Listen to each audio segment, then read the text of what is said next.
immense armée est en mouvement. Ces prédateurs sont en quête d'une proie de très petite taille, la sardine.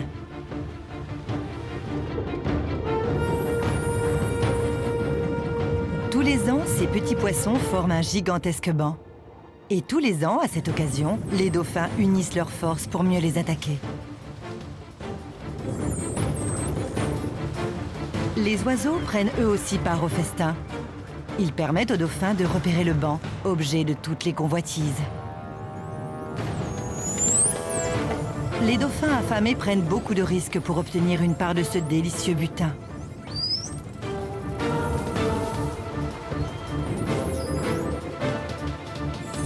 Voici l'armée des dauphins.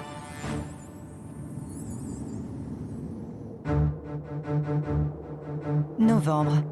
Dans l'hémisphère sud, l'été commence à peine. Un groupe de 30 dauphins femelles surnommé le clan des aiguilles vit au large de la côte sud-africaine.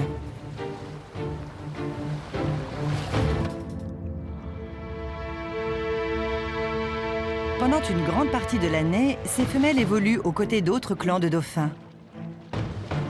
En tout, le groupe compte 700 individus mâles et femelles. Mais à cette période, les membres du clan des aiguilles ont une mission très importante à remplir. L'éducation des petits. La troupe est composée exclusivement de femelles en gestation et de jeunes mères.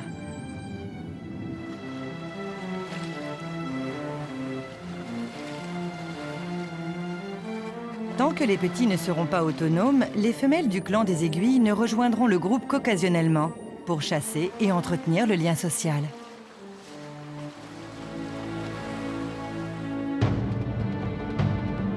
Ce clan tient son nom du Cap des Aiguilles. À la pointe sud de l'Afrique, c'est une bande de terre de 250 km de long, baignée par le courant froid de Benguela.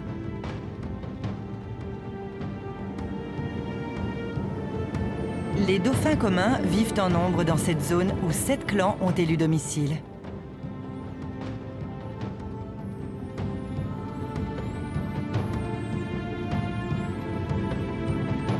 Bientôt, les groupes de Jeffreys Bay, Port Alfred et Cap Saint-Francis rejoindront le clan des aiguilles. Ensemble à l'hiver prochain, ils se lanceront à l'assaut du banc de sardines formé le long de la côte, à plus de 1000 km de là. Dans l'immédiat, les mères s'occupent de leurs petits.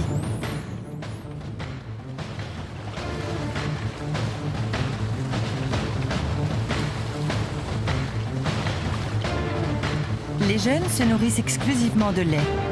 Mais dans 6 mois, ils seront en âge de chasser et de manger du poisson.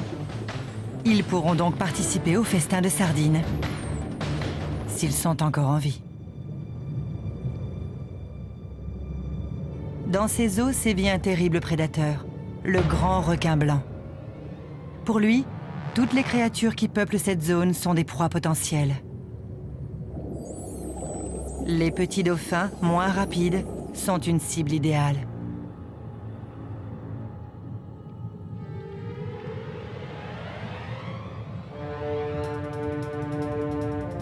Les requins sombres et les requins cuivres prennent eux aussi le clan en chasse dans l'espoir de capturer un dauphin imprudent.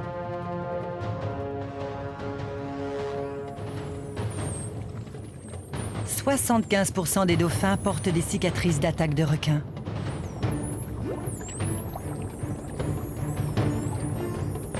Les femelles font bouclier autour de leurs petits.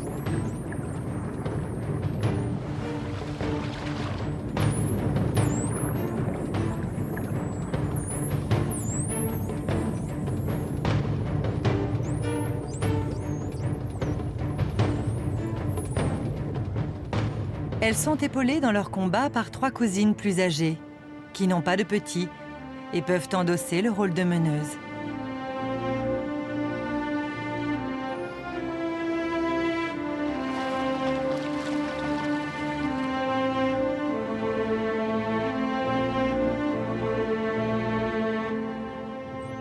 Placées en tête de cortège, elles sont toujours en alerte et dirigent les recherches pour leur subsistance.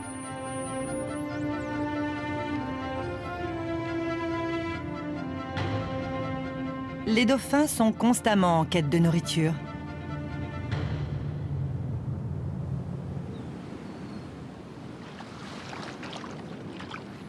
Au large du cap des Aiguilles, les dauphins disposent d'un terrain de chasse immense.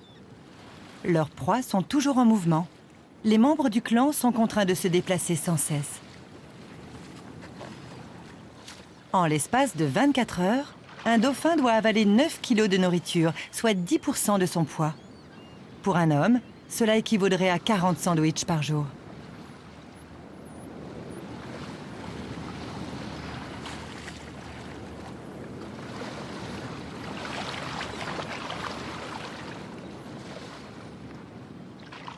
Pour le dauphin, la sardine est un mets de choix.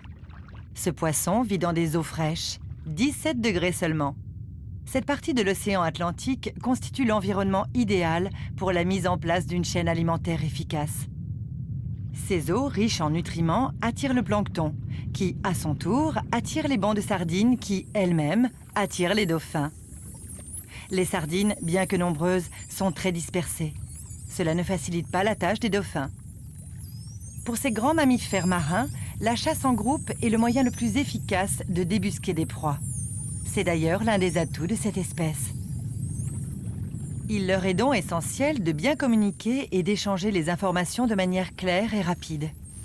Les dauphins émettent différents sons, comme des cliquetis et des impulsions sonores, mais ce sont les sifflements qui leur permettent de dialoguer. En général, ils émettent un sifflement qui leur est propre. Il s'agit d'un enchaînement unique de sons qui permet de différencier chaque animal. C'est en quelque sorte le nom du dauphin. Lorsque le groupe se déplace, chaque individu émet son sifflement nominal, suivi d'autres sons qui varient selon l'information communiquée. Voici un exemple. Marie, aucun poisson par ici. Les autres femelles savent immédiatement qui a parlé et quel est le message. Voilà pourquoi nous nous sentons si proches des dauphins. Comme nous, ils communiquent et vivent dans une société solidaire. Tout à coup, la fréquence et le volume des sons changent. Voilà qui annonce une bonne nouvelle.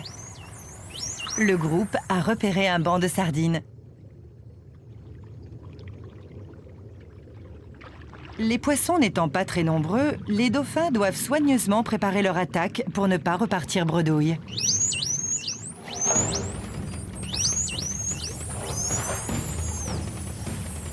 Ils forment des équipes. Certaines sont chargées d'encercler le banc, tandis que les autres lancent l'assaut au cœur du rassemblement de poissons. Grâce aux signaux, les dauphins coordonnent leur action et savent exactement à quel moment les équipes doivent se relayer. Les dauphins qui empêchent les sardines de se disperser devront patienter avant d'y goûter. Cette femelle ouvre les hostilités. Ces deux binômes sont prêts à repousser les sardines vers la surface. Celui-ci barre le passage aux poissons qui tenteraient de s'enfoncer dans les profondeurs. L'offensive se déroule en un éclair, mais les dauphins connaissent parfaitement leur plan. Il n'y a aucun risque qu'ils se percutent. Leur stratégie est payante. Ils parviennent à cerner les sardines. Un sifflement rapide et les rôles changent. Les femelles qui ont mangé relèvent leurs camarades qui montaient la garde.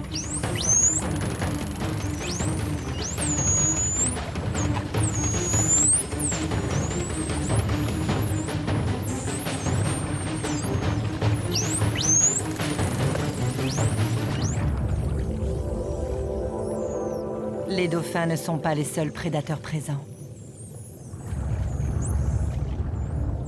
Les fous du Cap comptent bien eux aussi profiter de l'aubaine. Les dauphins continuent de pousser les sardines vers la surface, où les oiseaux pourront les attraper sans difficulté.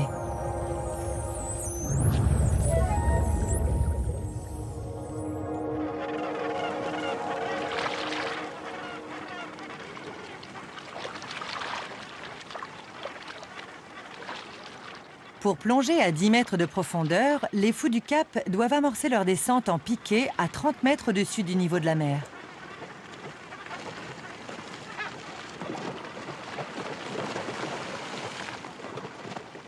Ils pénètrent dans l'eau à 145 km/h, soit davantage que la vitesse autorisée sur l'autoroute. Leur corps résiste à l'impact grâce à des sacs d'air situés au niveau du crâne qui amortissent le choc.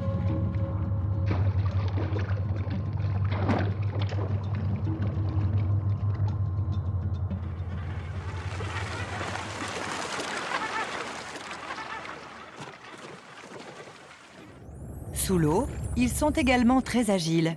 Leurs ailes et leurs pattes palmées leur permettent de nager de manière efficace.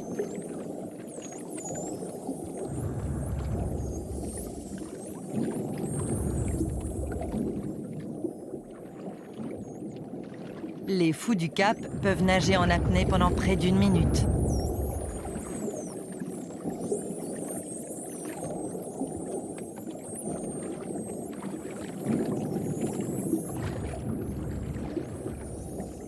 Une fois dans l'eau, ils utilisent la vitesse atteinte pendant le plongeon pour prendre les sardines en chasse.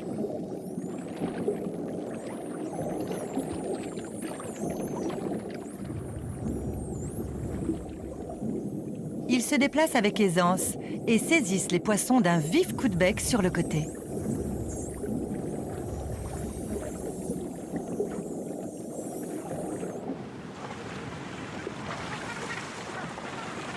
Une fois rassasiés, les fous du Cap repartent.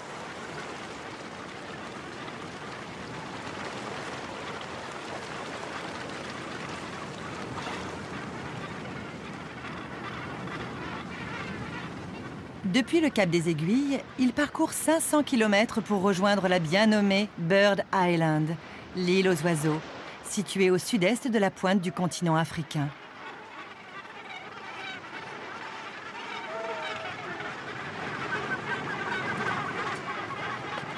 Plus de 100 000 oiseaux vivent sur cette île. Autant dire que les fous du Cap ne jouissent d'aucune intimité chez eux. À l'été, saison des amours, l'espace est très restreint.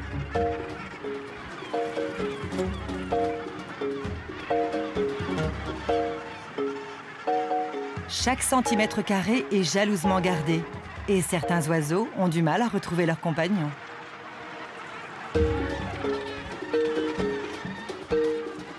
Le secret, c'est de le repérer depuis les airs. De retour sur l'île, un fou du Cap lance un appel que seule sa compagne reconnaît. Celle-ci lui répond. Le mâle doit parfois recommencer l'opération pour entendre la réponse tant espérée.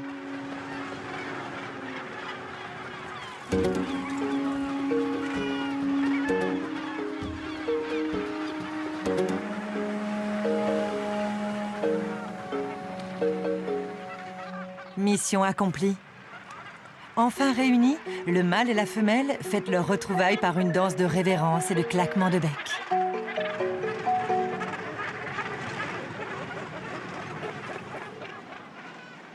Puis, ils commencent la construction du nid. Une entreprise salissante, puisque la fiente est le matériau le plus accessible.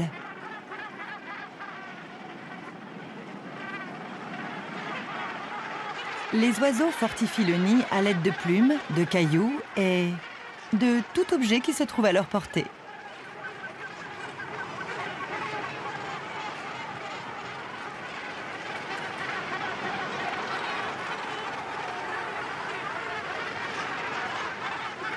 Ce tas de détritus soigneusement sculptés accueille un œuf que les parents couvent à tour de rôle dans la palmure de leurs pattes.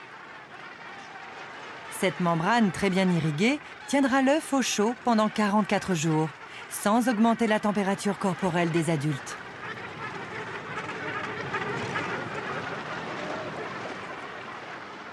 La ronde de jour s'achève. L'oiseau qui était de garde part en chasse avant le coucher du soleil.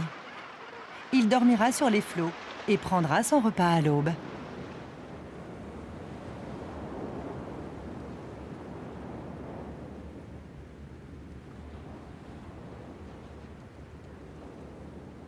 À la tombée de la nuit, les dauphins sont presque venus à bout du banc de sardines.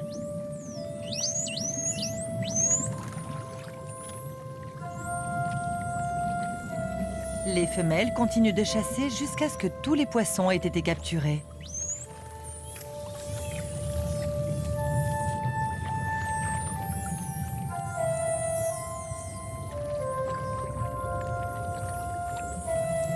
La nuit, les dauphins ne dorment pas toujours. Il leur arrive de chasser si des proies croisent leur chemin. Les femelles du clan des Aiguilles sont rassasiées. Cette nuit, certaines mères vont s'autoriser un peu de repos.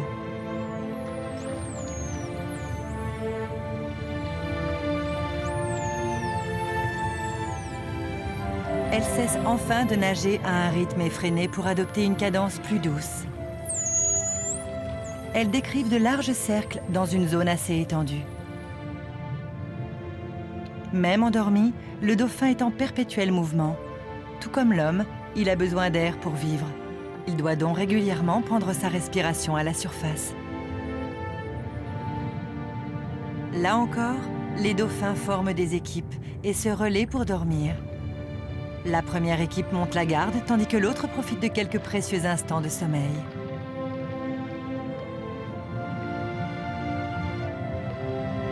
Comme le dauphin a besoin de garder un certain niveau de conscience pour remonter à la surface, ces deux hémisphères cérébraux n'entrent jamais en phase de sommeil en même temps.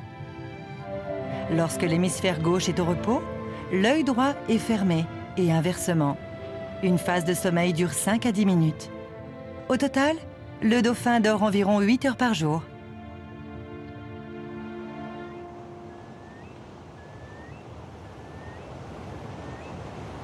Au lever du jour, le clan des Aiguilles repart à la chasse.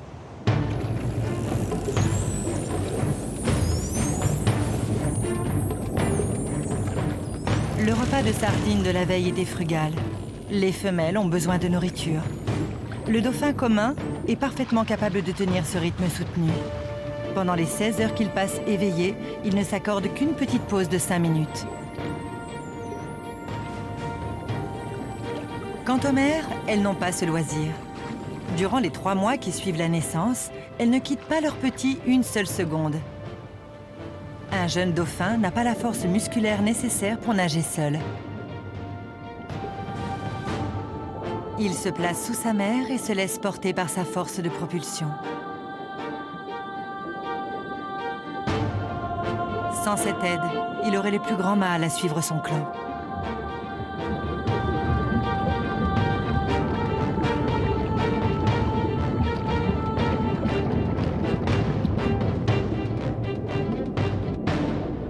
Au mois de décembre, qui marque le milieu de l'été, toutes les femelles en gestation ont mis bas. Bien que les femelles acceptent de garder les petits des autres, les jeunes dauphins sont allaités exclusivement par leur mère.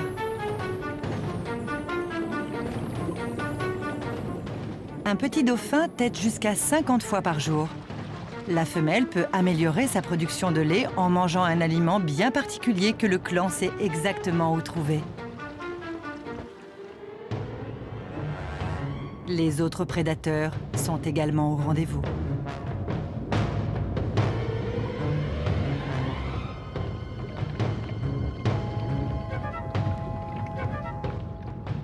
Le dauphin commun raffole du calmar, une proie très fuyante.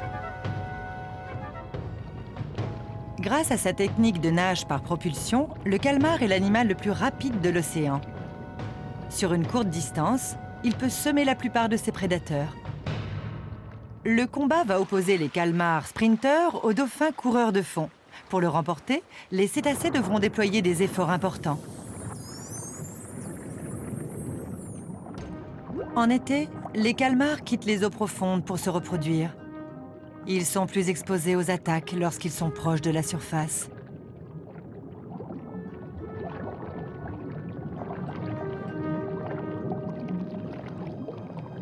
Ils sont convoités par des prédateurs moins vifs que les dauphins.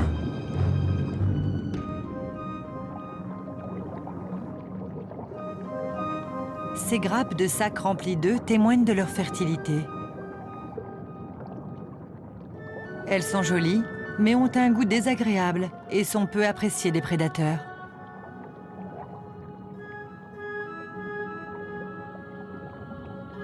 Les embryons peuvent alors se développer sans être dérangés.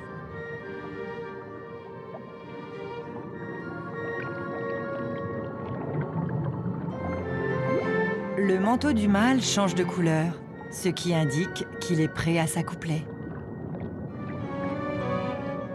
Le mode de reproduction des calmars est complexe. Le mâle dépose son sperme dans la femelle à l'aide d'un bras modifié. À ce moment précis, les mollusques sont particulièrement vulnérables. Ils parviennent à se protéger en diffusant un nuage d'encre noire qui perturbe les prédateurs. Les calmars ont alors le temps de s'échapper. La femelle n'est pas encore tirée d'affaire. Elle doit déposer ses sacs d'œufs en lieu sûr.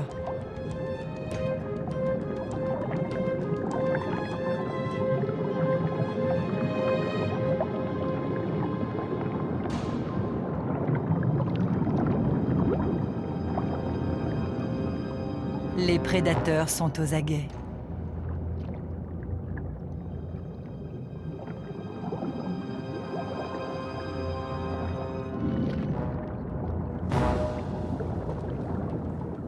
Les calmars se méfient des raies, mais n'interrompent pas le processus de reproduction pour autant.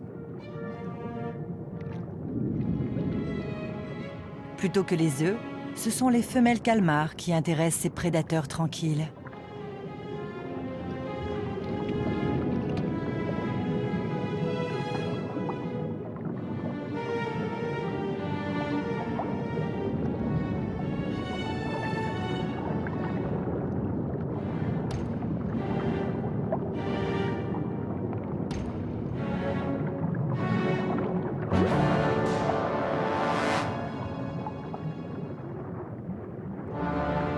Des requins taureaux sont à l'affût.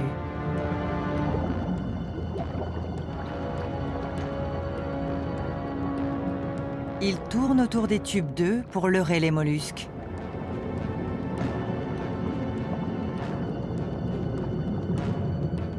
Les calmars ne prêtent aucune attention aux requins qui ont le champ libre pour leur tendre une embuscade.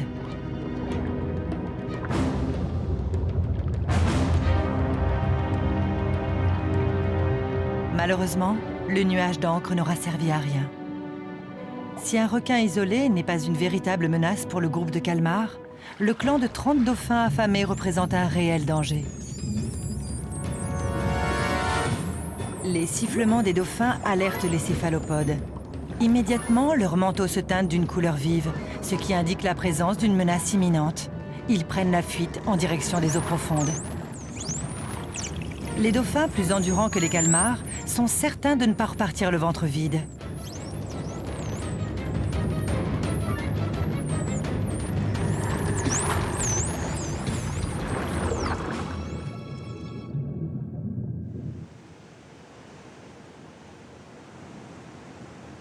Au petit matin, le calme est revenu.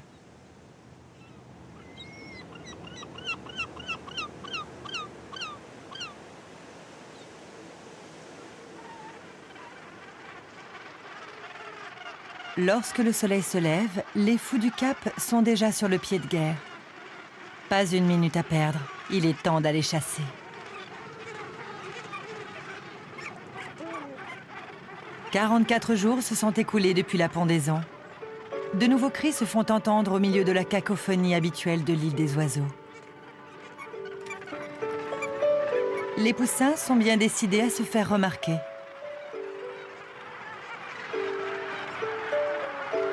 Leur venue au monde les a épuisés.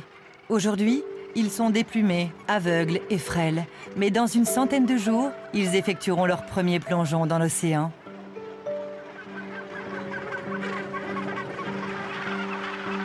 Dans l'immédiat, leur mission est simple. Ils doivent prendre des forces et grandir.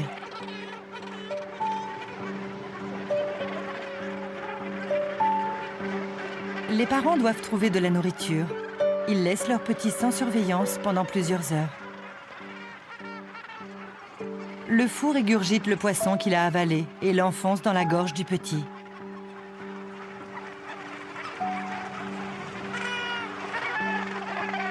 Quelques secondes plus tard, le poussin réclame une deuxième béquée.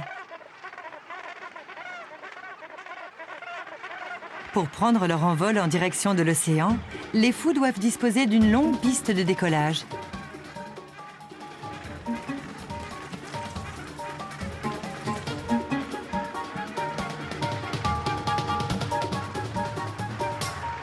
Les adultes passent leur journée à chasser et à nourrir leurs petits, qui mangent jusqu'à 5 fois par jour.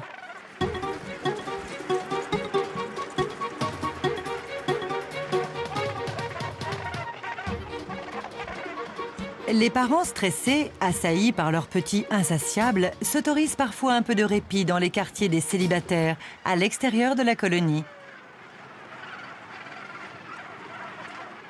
Leurs efforts sont récompensés. Au bout de 8 semaines, les oisillons ont bien grandi. Ils sont d'ailleurs plus lourds que leurs parents.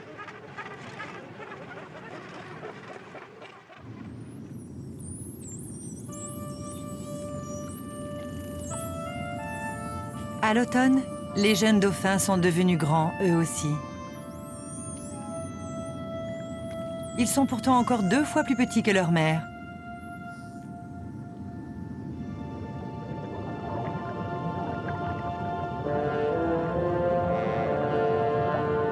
Au fond de l'océan, la situation a bien évolué.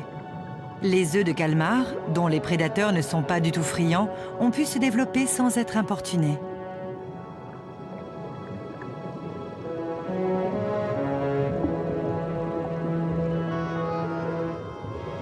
Ces jeunes calmars, à peine plus gros qu'une tête d'épingle, sont prêts à sortir de leur poche. Bien que minuscules, ils ont déjà toutes les caractéristiques anatomiques des adultes. Comme eux, ils sont capables de changer de couleur et de se propulser.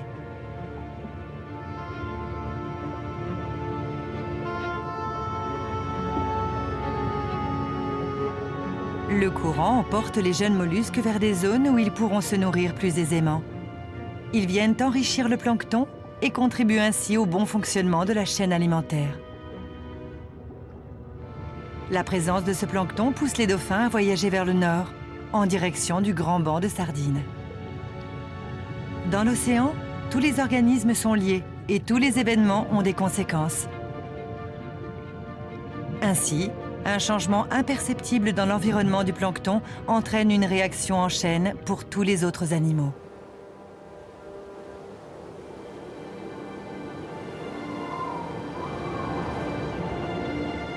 L'hiver s'installe. L'océan vit au rythme des éléments. Des nuages orageux s'amoncellent. Les vents sont plus violents et les courants océaniques changent.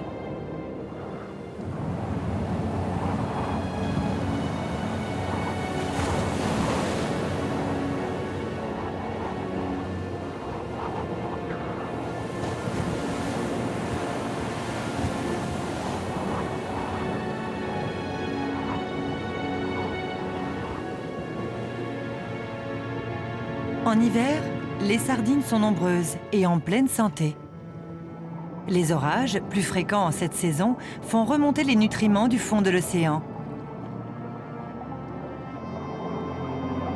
Le plancton, dont se nourrissent les sardines, est donc beaucoup plus abondant. Avantage supplémentaire, leur zone de chasse est plus vaste.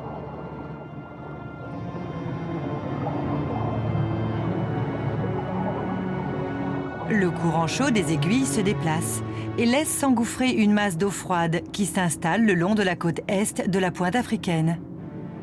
Sa présence attire le plancton et les sardines.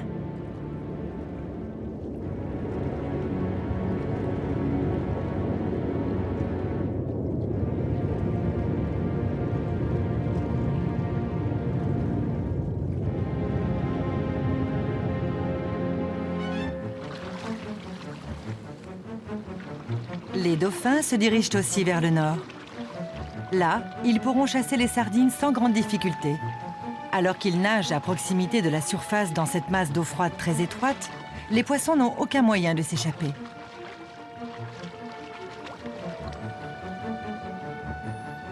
Les 3 cousines mènent le clan au festin annuel de sardines.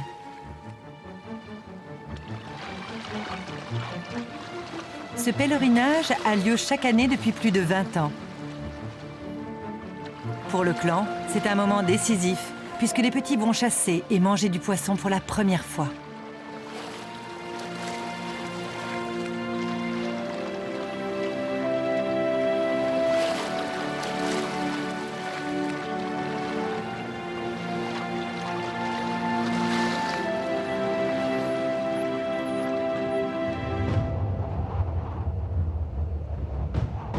Le groupe de dauphins sera bientôt au complet. Les troupes de mâles et de femelles se joignent au clan des aiguilles pour cette grande occasion.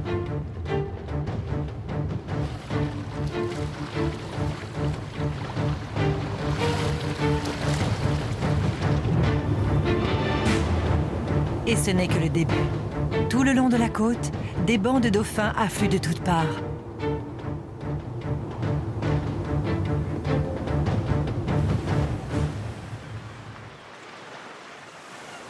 Pour les jeunes fous du Cap, c'est aussi un grand jour. Ils vont apprendre à voler.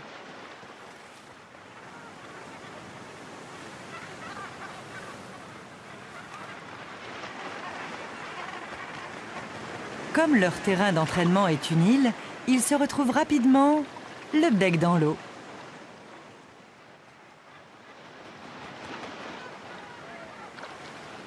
Les voilà donc obligés de décoller depuis l'océan.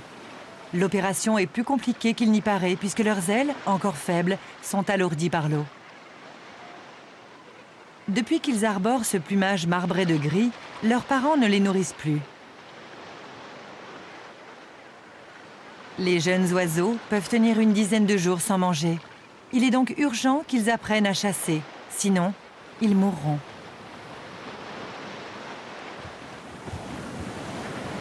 Les vagues violentes, pourtant très dangereuses pour les oiseaux, se révèlent très pratiques pour ceux qui veulent rejoindre la rive.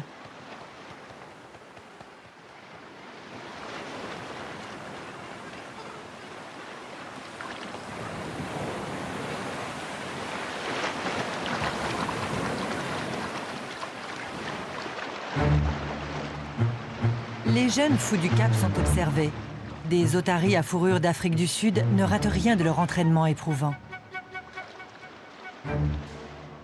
Soudain, l'une d'elles plonge et attaque un petit par en dessous.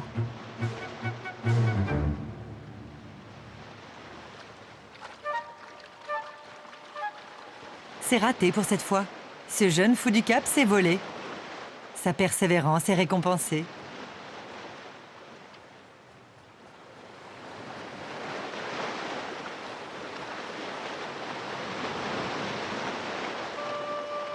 Certains jeunes n'ont pas la force de continuer. Affamés, épuisés, incapables de s'envoler, ils finissent par se noyer. C'est pendant cette période d'apprentissage que les fous du Cap sont les plus vulnérables.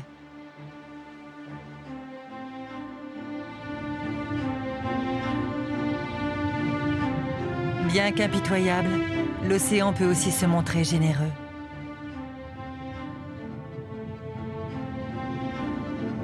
À 500 km de là, les femelles du clan des aiguilles touchent au but. Il ne leur reste qu'à repérer le fameux banc de sardines. Les dauphins ont une bonne vue, mais cela ne leur sert pas à grand-chose dans les eaux troubles de l'océan. Ils ne voient rien au-delà de 30 mètres. C'est pour cette raison qu'ils se fient davantage à leur ouïe. Grâce à elle, ils peuvent en quelque sorte voir ce qui se passe sous l'eau. C'est le système de l'écholocation. Les dauphins émettent des cliquetis pour sonder la zone dans laquelle ils se trouvent. À l'aide de ce sonar, ils peuvent repérer une proie située à plus de 100 mètres.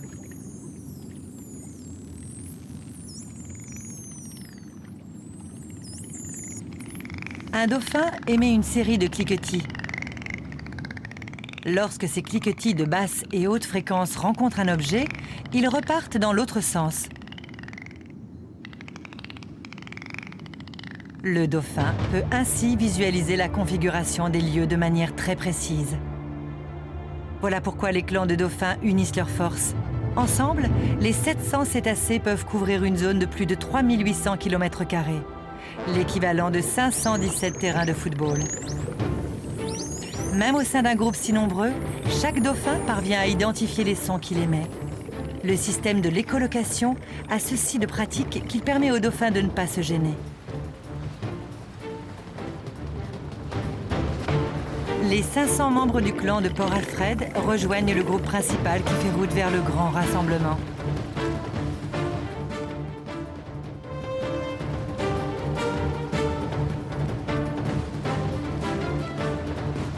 Les dauphins sautent régulièrement hors de l'eau pour repérer à l'horizon un éventuel vol de fou du cap qui indiquerait la présence du banc de sardines. Les mâles du clan de Bird Island, à l'est, viennent renforcer les effectifs. Puis c'est au tour du clan de Cap Saint-Francis. Le groupe compte à présent 2000 individus. Le clan de Jeffreys Bay, composé de mâles, de femelles et de jeunes dauphins, se joint à eux. C'est maintenant une armée de 3000 dauphins qui avance vers la côte.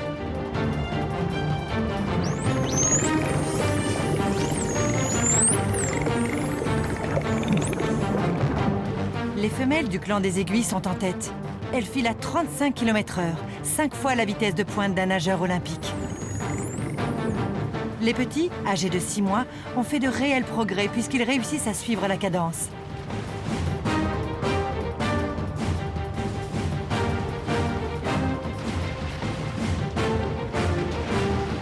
Mais le parcours est semé d'embûches.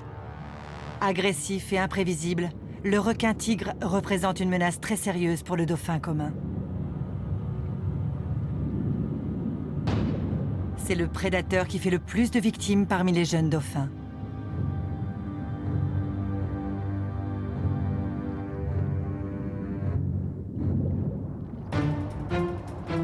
Le groupe de cétacés doit traverser le territoire de ce requin pour atteindre le banc de sardines.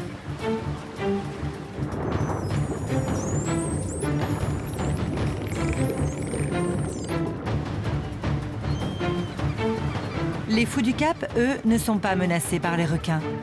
En tout cas, pas encore.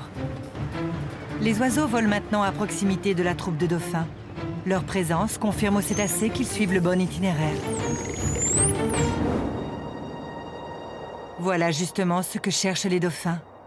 Cette nappe sombre n'est pas une marée noire, mais un banc de sardines.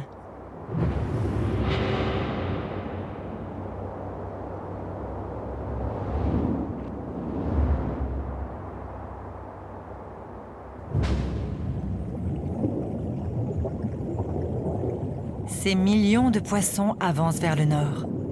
La nuée grouillante s'étend sur plus de 15 km. Cette migration sous-marine est encore plus impressionnante que celle qui a lieu annuellement sur les plaines du Serengeti.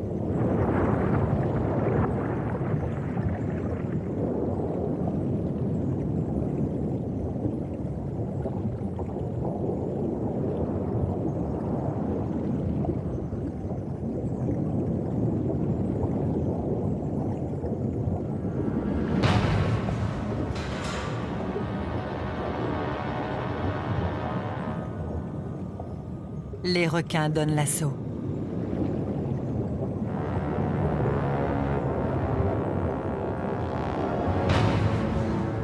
Ils sont plus d'une centaine autour du banc de poissons.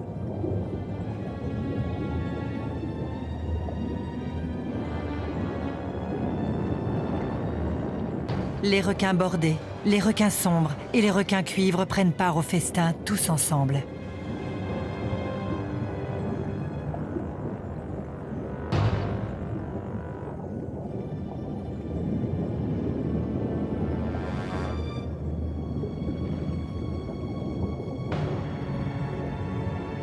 Quant aux requins-tigres, ils restent en retrait pour l'instant.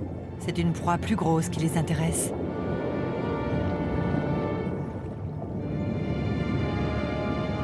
Les autres requins s'en donnent à cœur joie.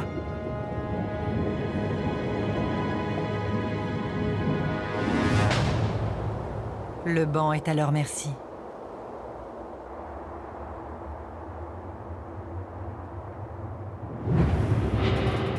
Les femelles du clan des Aiguilles sont toutes proches. Placées en tête de peloton, à plusieurs kilomètres des autres dauphins du groupe, elles auront le privilège de commencer le repas. Les fous du Cap tiennent le rythme, non sans mal. Les cétacés parcourent les derniers kilomètres à toute vitesse.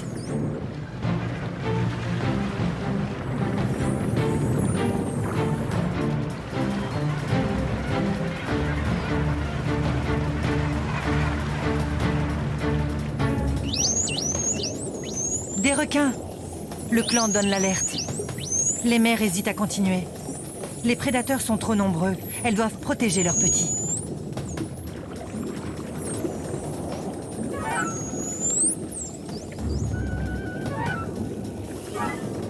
Quelques courageuses tentent une attaque éclair, mais le danger est trop grand.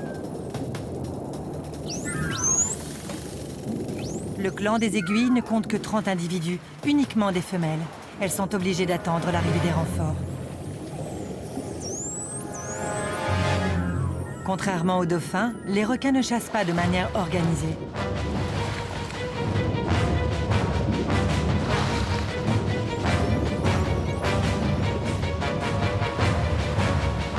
Leur attaque ressemble davantage à une mêlée de rugby qu'à un élégant ballet. Le clan des Aiguilles observe la scène de loin. Les cétacés auront bientôt tout le loisir de prendre part au banquet.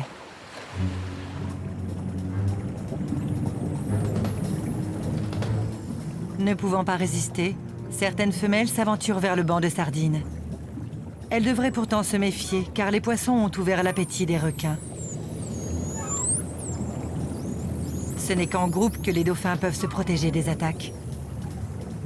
Heureusement, quand la troupe sera au complet, les cétacés seront 10 fois plus nombreux que leurs prédateurs.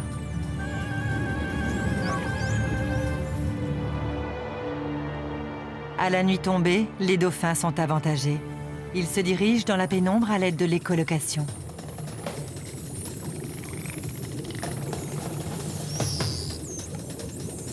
Les femelles ont fait preuve de patience. L'une d'elles a une nouvelle à annoncer. Le reste du groupe est là. Le rapport de force s'inverse. Alors, le clan des Aiguilles se rue sur le banc.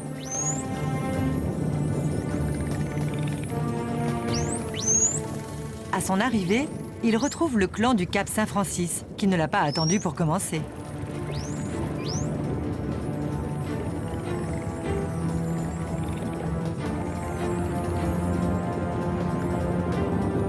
Les cétacés se concentrent sur une zone précise du banc, dont ils ne laissent s'échapper aucun poisson.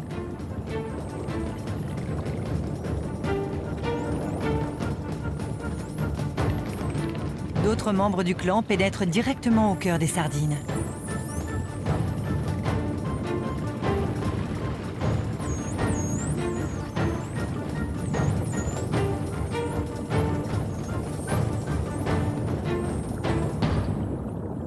Les requins, dépassés, battent en retraite. Maintenant que les dauphins ont pris le dessus, leurs petits peuvent enfin chasser.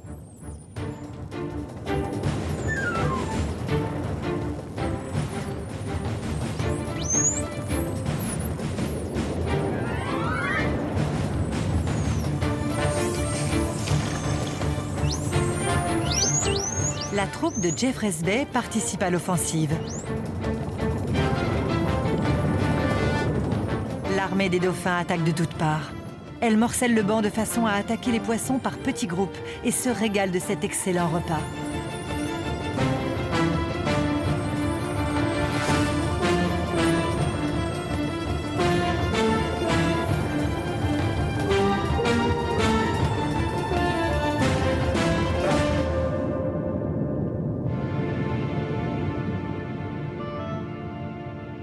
Au matin, les sardines continuent de déferler. Le banc ne semble garder aucune trace de l'attaque conjointe des 3000 dauphins.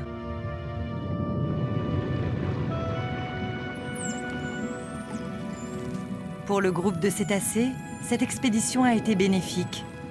Les femelles ont pu manger à leur faim et les petits ont appris à chasser.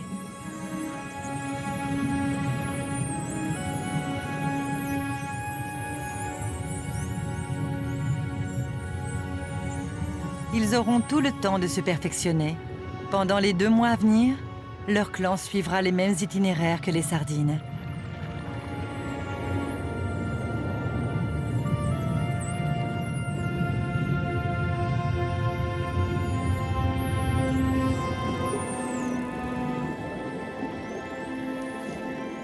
Maintenant que les requins se sont repliés en bordure du banc, les fous du Cap osent s'approcher.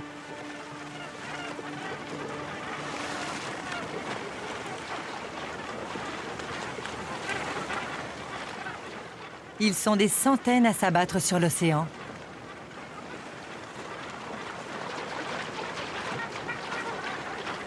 Pour certains, c'est une grande première. Les jeunes, qui ont un plumage complet, n'ont rien à envier à leurs parents.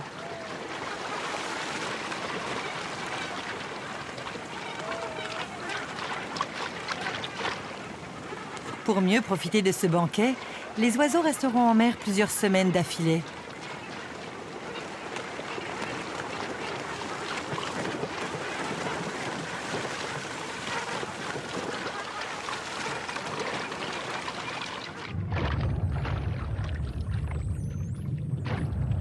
Les fous du Cap observent le site de plongée depuis le ciel afin de s'assurer que les requins ne sont pas de retour.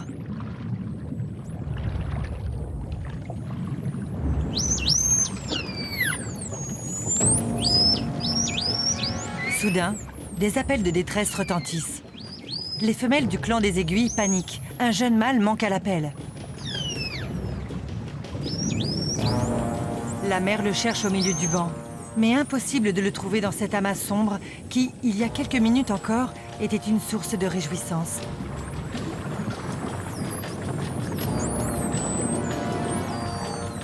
Elle n'a aucun moyen d'y voir clair ou d'utiliser l'écholocation dans cette masse dense. La mère court le risque de se trouver nez à nez avec un requin.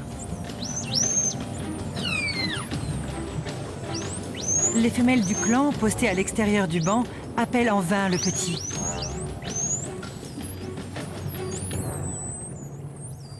Tout à leur recherche, les femelles se désintéressent complètement du repas qui est là, devant elles.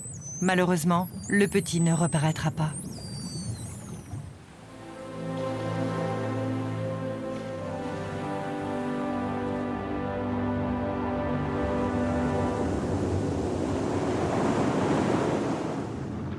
Sept semaines ont passé et le banquet n'est pas terminé.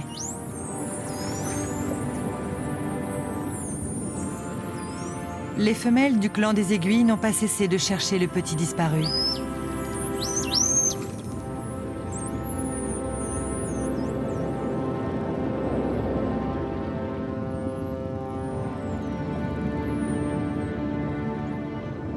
Petit à petit, la taille du banc diminue. Avec l'arrivée du printemps et de son climat plus chaud, la masse d'eau froide qui longe la côte est en train de disparaître. Les sardines commencent à regagner les eaux plus froides du fond de l'océan.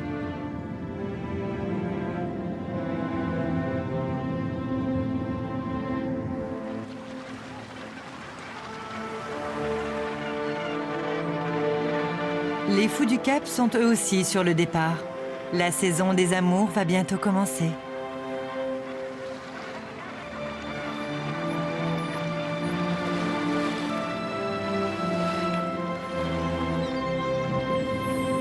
Quant aux troupes de dauphins, elles repartent en direction du Cap des Aiguilles.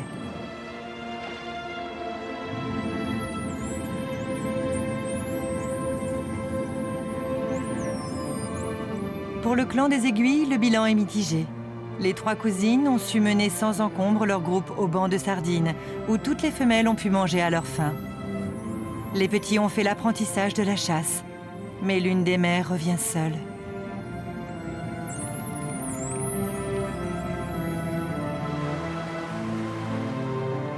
Malgré les risques, le cycle continue. Dans quelque temps, les femelles retrouveront un clan de mâles afin de s'accoupler, parfaitement en phase avec le rythme immuable de l'océan. Et bientôt, une nouvelle génération sera prête à intégrer les rangs de la grande armée des dauphins.